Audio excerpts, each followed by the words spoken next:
Midweek Murders contains graphic and explicit content. Listener discretion is advised. I mean, it's definitely worth it because Harry Potter World is amazing. Mm-hmm. It's so immersive. Every so often in the day, they pick someone in the audience to do the scene where Harry finds his wand and their hair gets blown up and the lights flicker and all of that. Ooh. So me and my sister went to the wand shop twice in a day and we're both standing around like, yes, I would like to be chosen. Yes, I'm here, please. Pick me, pick me. Didn't you get pulled on stage for something? Yes, I did. What was it? So again, throughout the course of the day, they'll do like live performances. Mm-hmm. So in one section, it was some people doing a Durmstrang dance. And then there was like a puppet show type thing that told the tale of three brothers. Oh, cool. And then a Celestina Warbeck impersonator sang some songs. This is the one, isn't it? Yeah, and for one of her songs, she needed a volunteer from the audience, and she was on before the Three Brothers puppet show, so me and my sister had picked front row seats for the puppet show, and then she came on and she was like, "You, come and dance with me." It's such a bad decision. Not that I doubt your performance aptitude. I just mean that you must have been the one person in that crowd that 100% did not want to do that. Considering the crowd would have been mainly Americans who love getting up on stage and making a fool of themselves. And she was like, I'm going to pick the one neurotically self-conscious Brit that is sitting in this audience and make him feel well and truly humiliated. So obviously I let all of my inhibition go, gave a wonderful performance, and all of the Americans loved it. What did you actually do, though? I've repressed it. All I remember is at one time I was in a line of 4, I think, backup dancers, and I had a feather boa around my neck doing the can-can. I would pay money to see this. I mean, obviously my little sister filmed it, but I have never asked for a copy of it. The mental image of you being... I mean, the mental image of me being draped in a feather boa, not that unusual. The mental image of me dancing, yes, not very common. The mental image of you being the least willing participant in that crowd is just sending me. I don't know. It's so funny. He must have looked into my eyes and thought, that's a guy that doesn't want to participate. And she just realized all of your worst nightmares. Actually, when I got up on stage and we obviously made introductions, she asked me my name and then I had to do a dance with her, and she just, before we started, whispered in my ears, "Let me lead."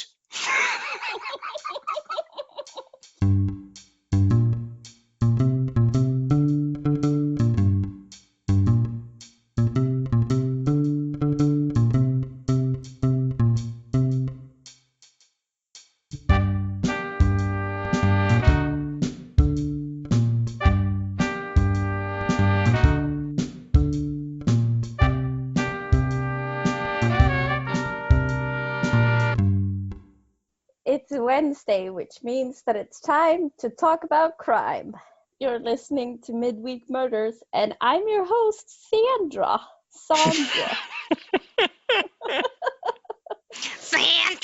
Sandra! She's your host, Sandra, and I'm your host, Joe. That's Joe, yeah. This week, I'm quite finished. No, please carry on. You're doing great. What's happening this week? This week, we're going to talk about the murder of Helle Crafts. I got my information from Wikipedia, Forensic Files, Season 1, Episode 1. Crazy. So long ago.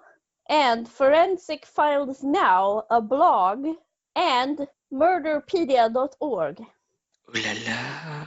I got mine from Criminally Intrigued, Morbidology, and Forensic Training Unlimited. Ooh. And WikiWikiWa, obviously. So, Helle Nielsen was a 39-year-old Danish flight attendant living in Connecticut with her husband Richard Crafts. She grew up in Denmark but attended college in England and worked as an au pair in France for a while.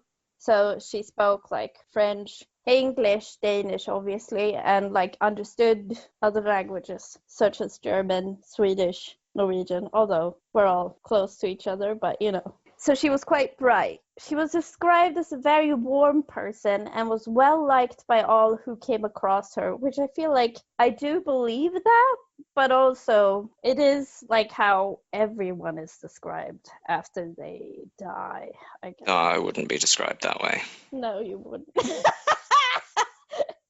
No, you're great. You're great at socially fronting.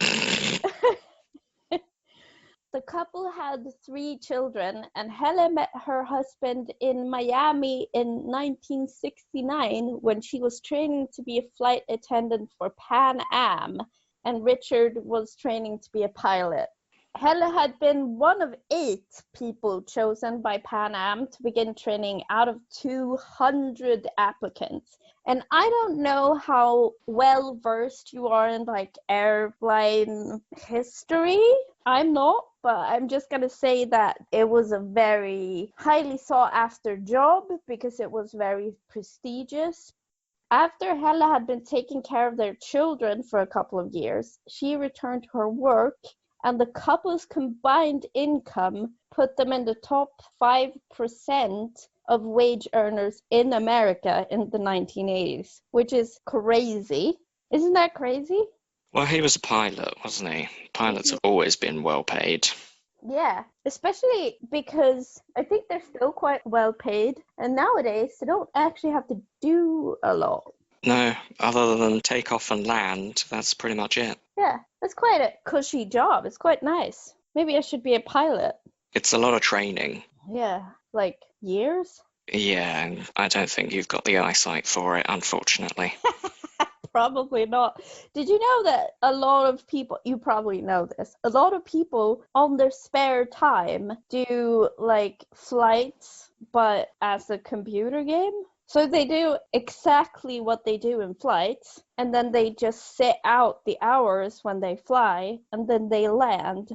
And that's what people do for a hobby. I'm like, you're not in an actual airplane. I don't understand. But probably nice to know if you're ever in a statistically implausible situation. Do we have any pilots on board? Well, I've done some simulatory time. Perfect! You know all about this. I just find it incredibly weird. But also, to each their own. I mean, everybody needs a hobby. I'm trying to be so nice. Nice. I put a snooze in my mouth. I was like, be so nice. That's nice.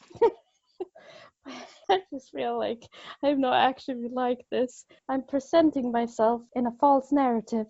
Oh well. Richard controls... This isn't me! Fuck all you people and your shitty flight simulator hobbies.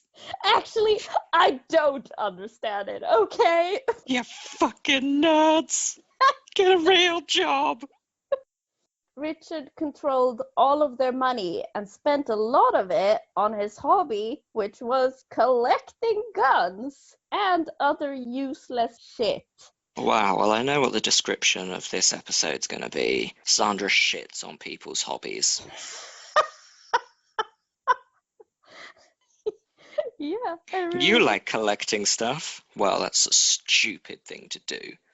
But also, like, he forced Helle to pay for all of their stuff that they needed, such as gas and, like, food and stuff that is important. and then he took control of all other money that was coming in and spent it on shit.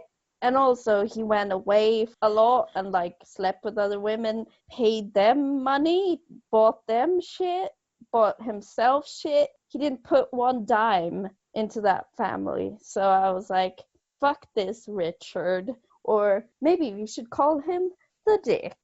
Because Richard is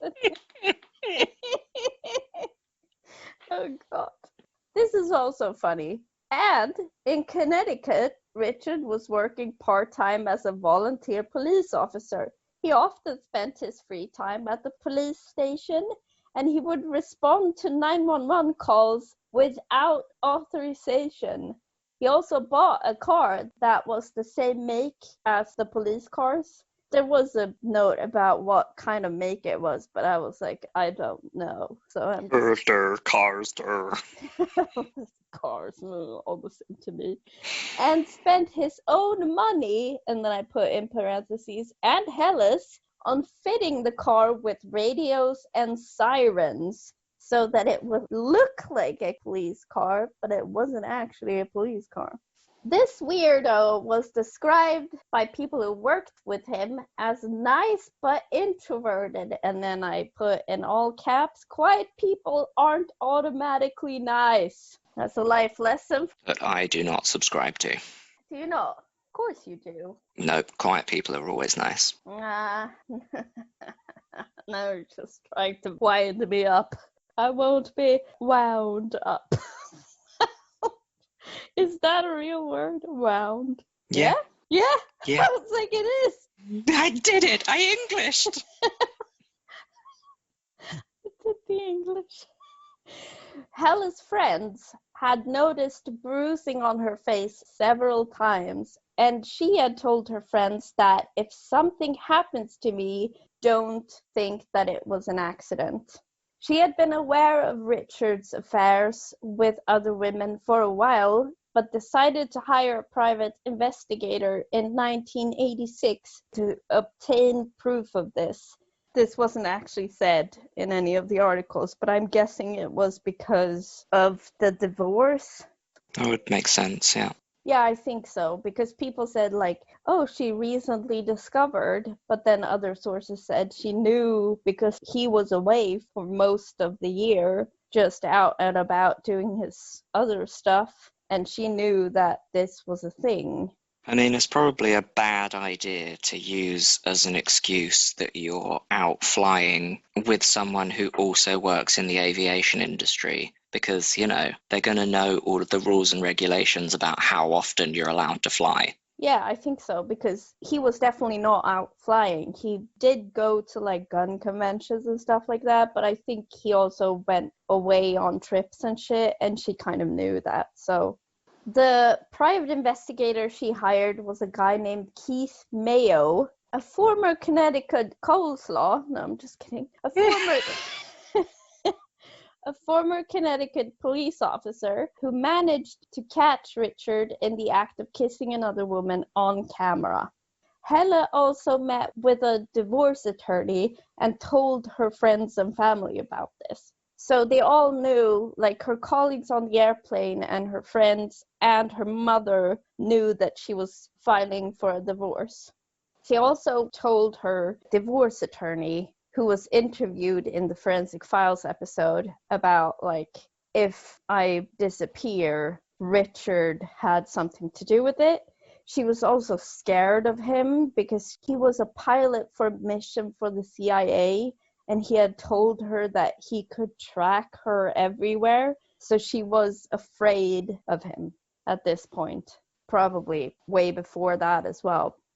On the 18th of November 1986, Helle had been working on a flight from Germany, and her friend dropped her off at the Crafts' home. A terrible snowstorm hit Connecticut during that night, and in the morning, Richard took his children to his sister's house, but Helle was not with them.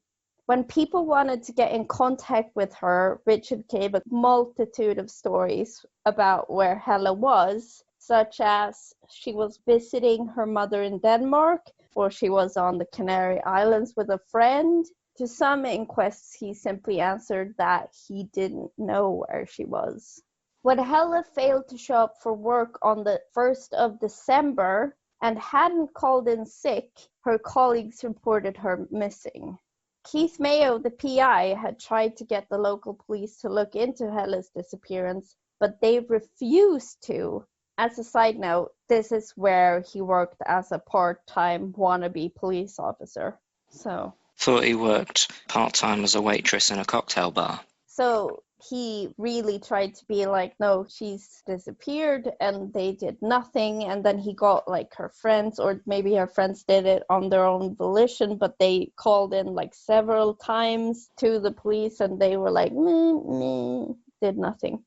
So after a while, the county prosecutor referred the case to the state police, probably because the local police, as I said, did nothing. Mayo also interviewed the Crafts' au pair, Dawn Marie Thomas, who told him that she had been woken up at 6 a.m. after Helle was last seen. Richard had informed her that Helle had left to go to his sister and that he was taking the children there immediately.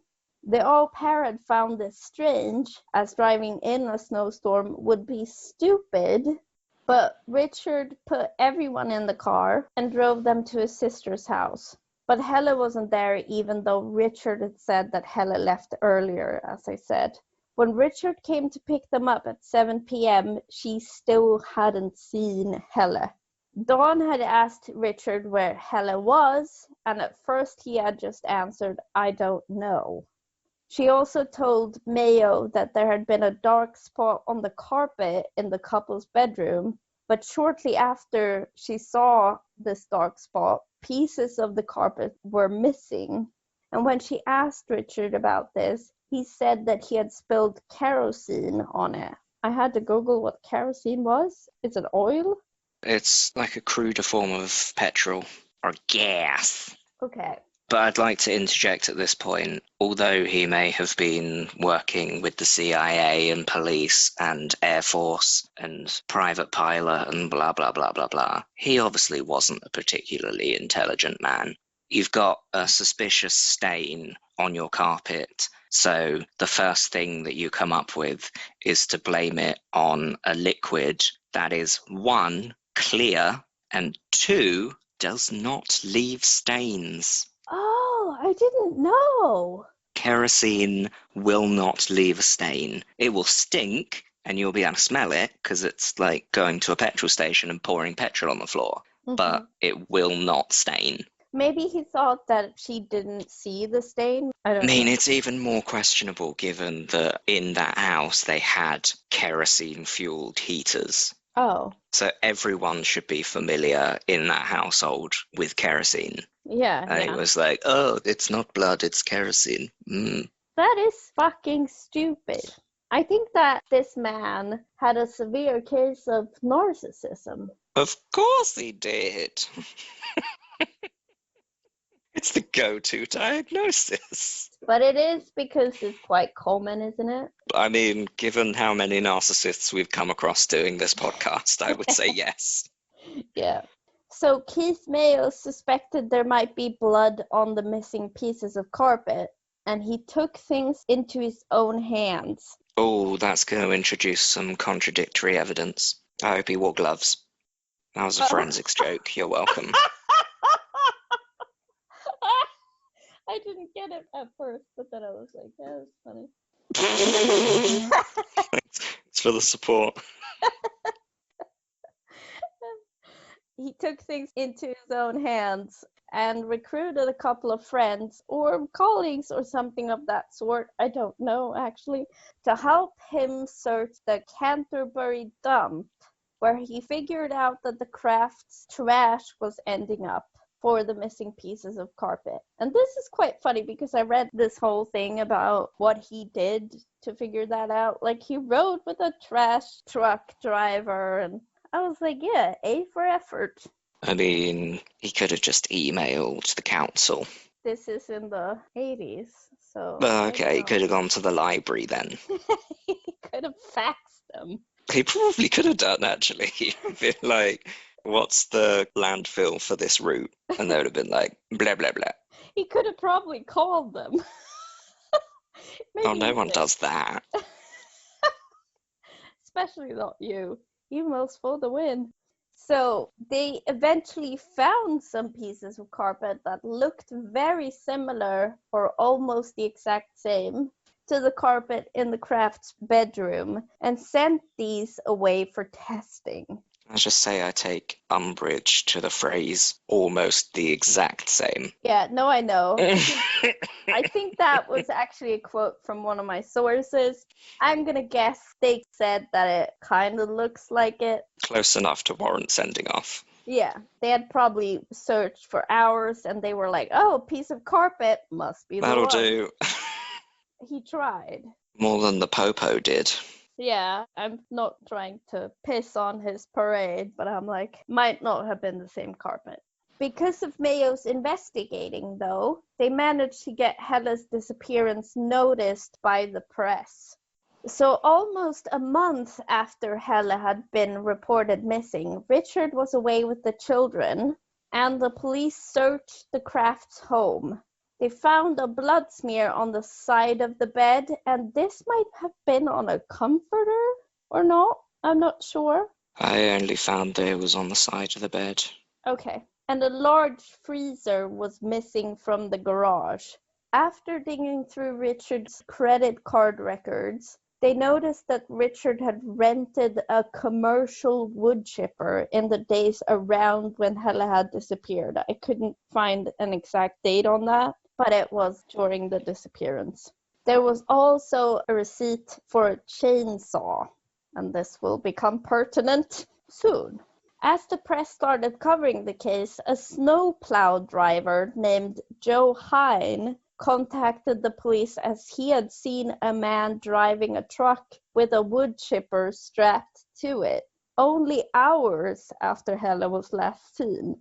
He told police that he had seen the truck park close to the shoreline and led them to that area. This is a bit confusing, and you can correct me on this, but as I read Gladly.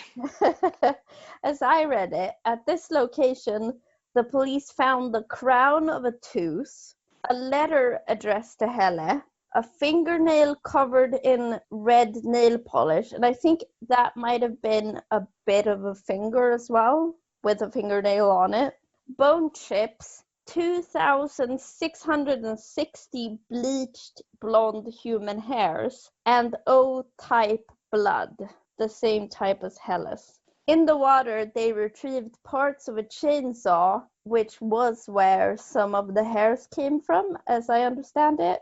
Mm-hmm. And the chainsaw parts that they retrieved also had a scratched off serial number. So what was the bit that you got confused about? Just of the evidence they found, because I found a bit of a differentiating report on that. Yeah, so you pretty much covered it. They found small pieces of metal, which they think could have come from her wedding ring, and a total of 85 grams of human tissue, including the crown of tooth, the fingernail, bone chips, and the blood. The crown in the tooth was matched to Helle according to dental records. The human hairs, did you read anything about that?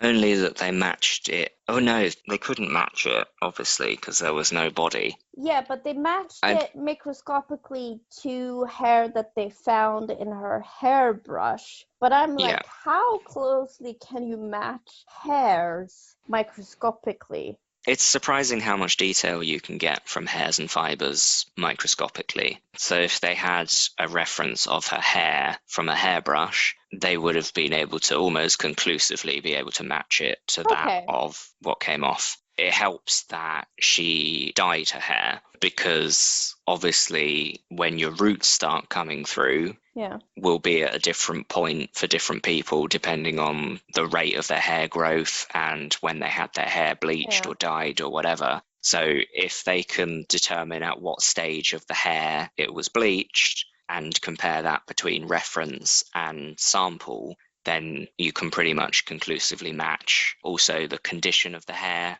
Oh, cool.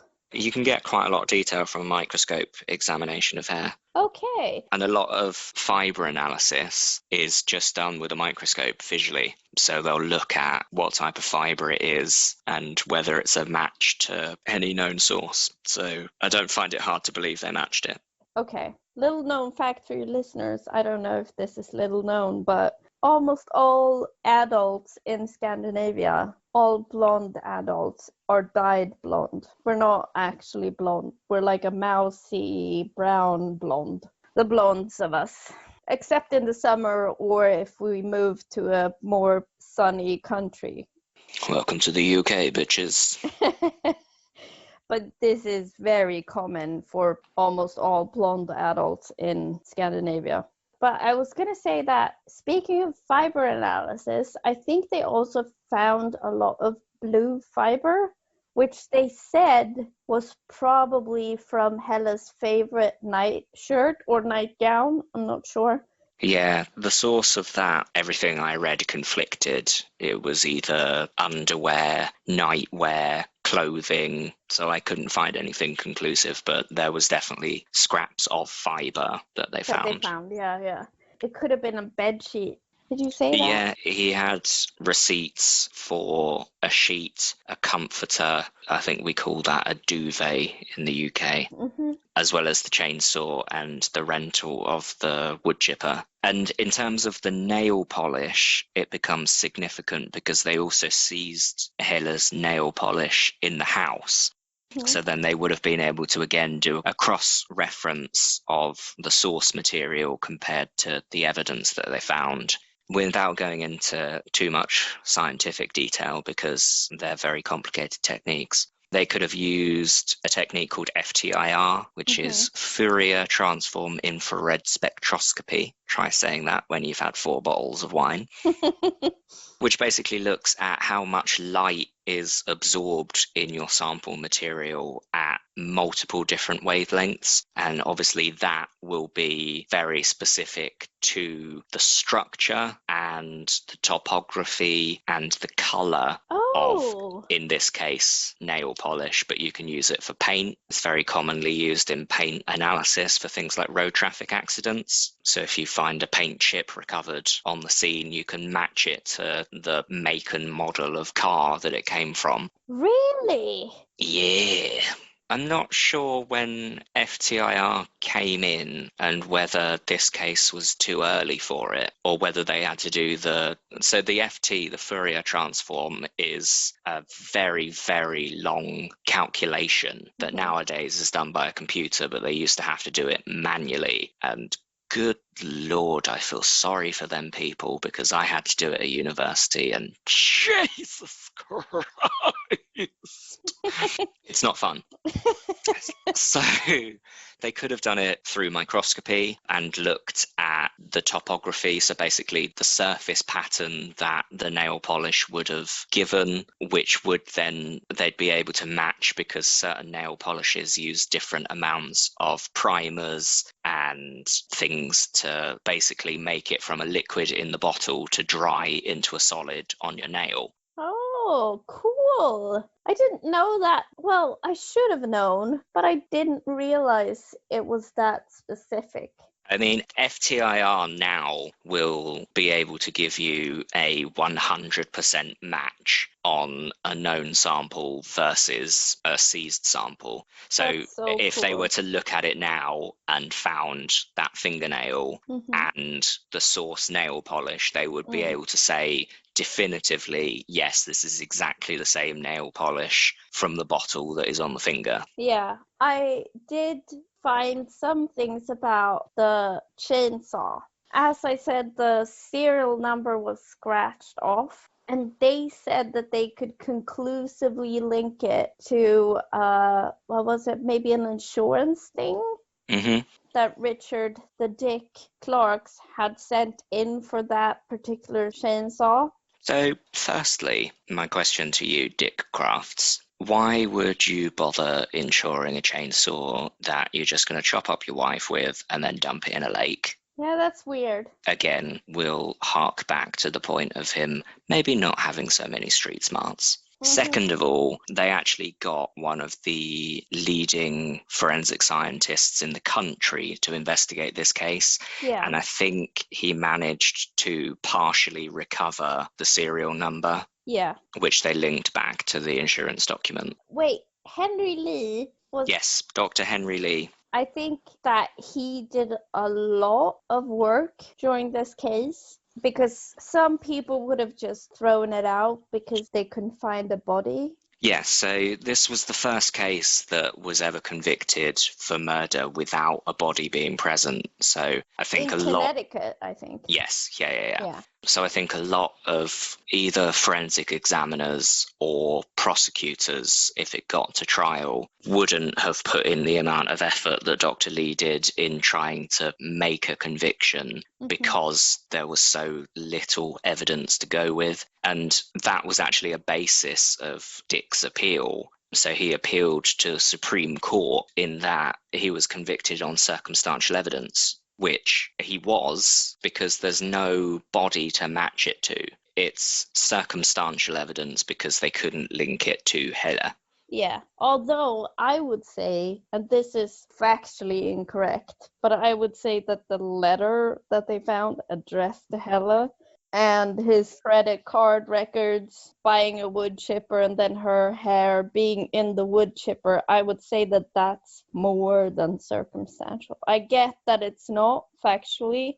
And that's exactly why he was prosecuted and sentenced, because the amount of circumstantial evidence and the category of it, so the amount of human tissue that they found, the fact that he had corroborating evidence of hiring a wood chipper and buying a chainsaw and a freezer. And that exact chainsaw as well. Yeah, it was enough evidence to be able to prosecute him on, but still, in a legal sense, was circumstantial.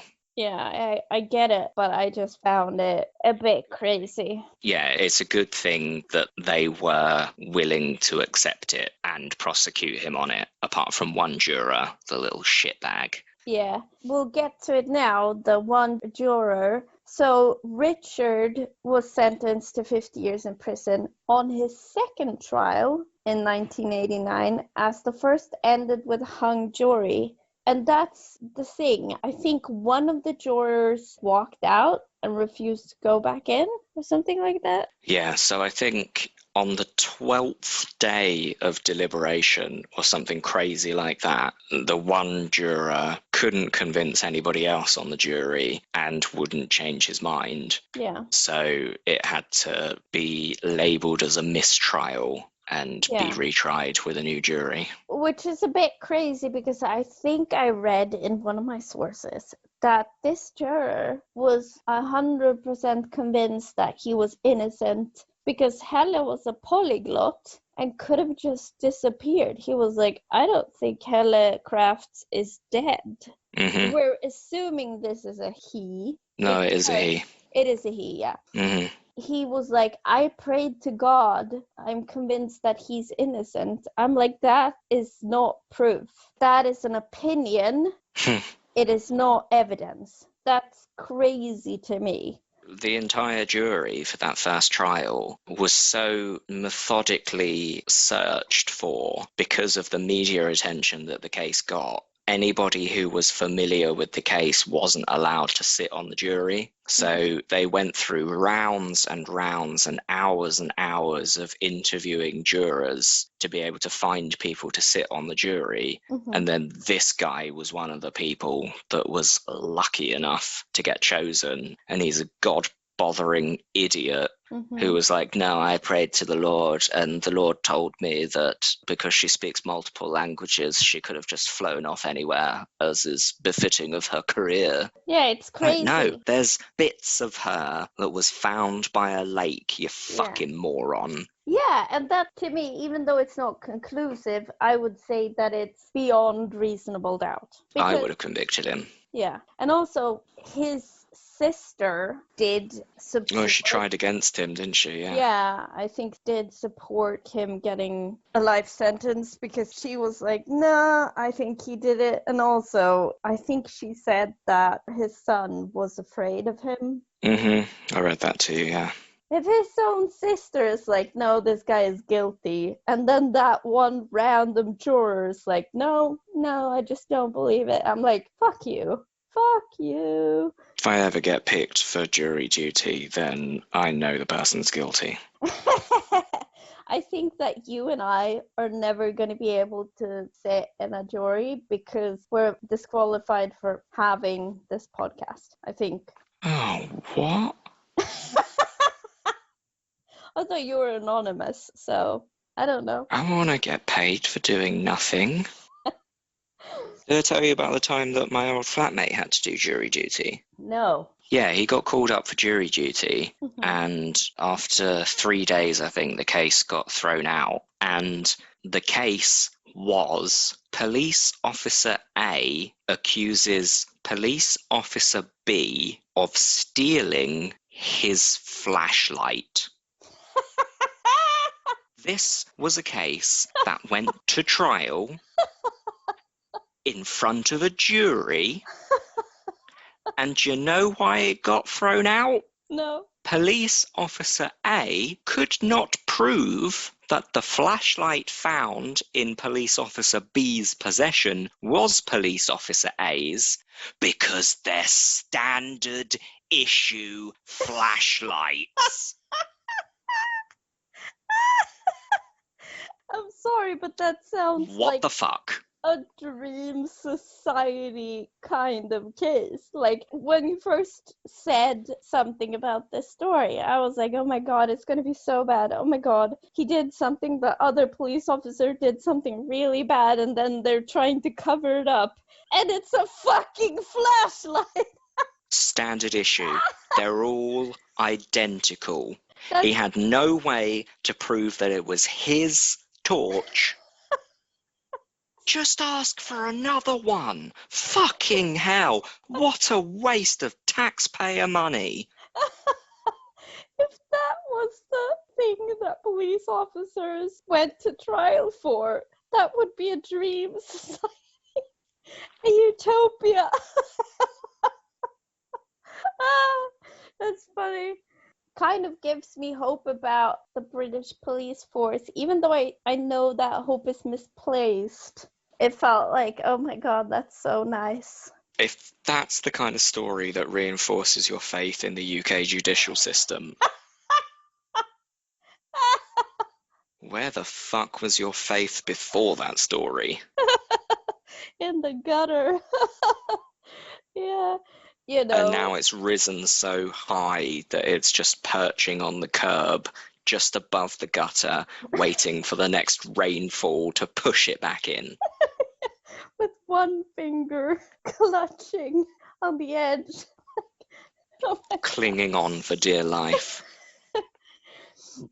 So what I also wrote down was that Richard Crafts has been released. Yes, yep. Which is crazy. That gun collecting wannabe police officer, but not a police officer, wife murdering son of a bitch is out. How in the fuck is that possible? Because he was sentenced to 50 years and he was a good boy in prison. Yeah. What are you gonna do now? Go to sleep, probably. I'm also gonna sleep. I also watched Sister Act 1 recently because there's gonna be a third one, and I remembered that I found Sister Act 1 funny. Watched it, it was quite funny. And now I might see the second one again because I have no life. And I'm still in lockdown, even though lockdown apparently stopped 3rd of December, and I didn't know. Yeah, that's the thing that happened. I saw this very uplifting clip of an old man, British man, who were interviewed by the American media because he had done his vaccine. Mm-hmm. And he was just delightful. Very British. But on American media, was it? Yeah, he was interviewed by someone from America. I don't know Yeah. which one. But they interviewed him because he had apparently called, I think, some hospital that he lived close to and been like, I want to do the vaccine. And they were like, sure, come in and we'll do ya. Because he was very old. And now he's going to go meet his family for Christmas. But he was also so British about it. He was like, I had a shit day. I parked somewhere, went to a restaurant, blah, blah, blah. Oh, was he the one that was complaining about the parking at the hospital? Yeah, I think so. It was so funny as well because of the American journalist. And the American journalist was searching for like a feel-good story. And this man was like, oh, I had a shit day. It was raining, couldn't park anywhere, they stabbed me with a bloody needle. Youths on the corner blaring their pip-pop or whatever they call it. No, he was delightful. So maybe we should hang up. Maybe we should get out of here. Yeah. No, wait, I've got more to talk about on the case. I haven't got any more. Thank you so much for listening to Midweek Murders. We'll see you next week.